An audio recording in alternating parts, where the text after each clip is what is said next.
വാർത്തകൾ വായിക്കുന്നത് കൃഷ്ണാഞ്ജലി. പ്രധാന വാർത്തകൾ. പൊതു തിരഞ്ഞെടുപ്പിന്റെ പ്രതീതി സൃഷ്ടിച്ച് വയലത്തൂർ സെന്റ് ഫ്രാൻസിസ്. വായന പക്ഷാചരണത്തിന് വായനാക്കുറിപ്പ് മത്സരവും. ബഷീർ സ്മരണകളോടത്തി കഥാപാത്രാവിഷ്കാരം.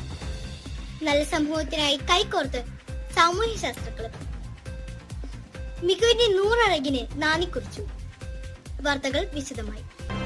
പൊതു തിരഞ്ഞെടുപ്പിന്റെ പ്രതീതി ഉയർത്തി ജൂലൈ 2 സ്കൂൾ പാർലമെന്റ് ഇലക്ഷൻ നടന്നു. സ്കൂൾ ലീഡർ സ്ഥാനത്തേക്കുള്ള മത്സരത്തിൽ 6 മത്സരാർത്ഥികളാണ് ഉണ്ടായിരുന്നത്.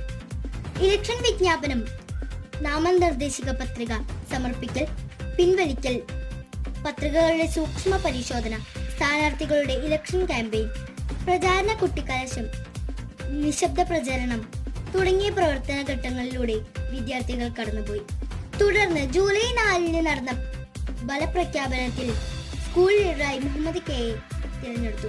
അധ്യാപകരുടെയും PTA-യുടെയും നേതൃത്വത്തിൽ ഇലക്ഷൻ പ്രവർത്തനങ്ങൾ സുഗമമായി നടന്നു.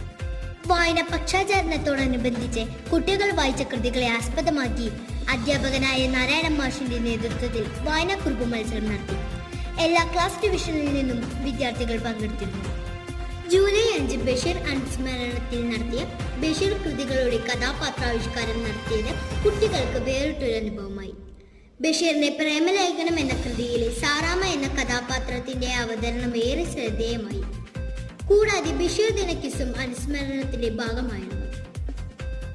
കുട്ടികളിൽ സാമൂഹ്യ അവബോധം വളർത്തിയെടുക്കുക എന്ന ലക്ഷ്യത്തോടെ സാമൂഹ്യ ശാസ്ത്ര ക്ലബിന്റെ ഉദ്ഘാടനം അധ്യാപികയായ ഷാർജ ടീച്ചറുടെ നേതൃത്വത്തിൽ പ്രധാന അധ്യാപകൻ സോണി മാസ്റ്റർ നിർവഹിച്ചു. നല്ല സമൂഹത്തിനായി കൈകോർത്തുകൊണ്ടുള്ള ഉദ്ഘാടന സമ്മേളനം വ്യത്യസ്തത പുലർത്തി. ശതാബ്ദിയോടനുബന്ധിച്ചുള്ള സ്വാഗത സംഘ രൂപീകരണത്തിന്റെ മുന്നോടിയായി ആദ്യ PTA എക്സിക്യൂട്ടീവ് യോഗം കൂടി. PTA പ്രസിഡന്റ് സുനിൽ വയലത്തൂരിന്റെ അധ്യക്ഷതയിൽ നടന്ന യോഗത്തിൽ പ്രധാന അധ്യാപകൻ TA Francis, PTA vice president Ramesh CK, MPTA Saritha Sajeesh തുടങ്ങിയ PTA ഭാരവാഹികൾ പങ്കെടുത്തു.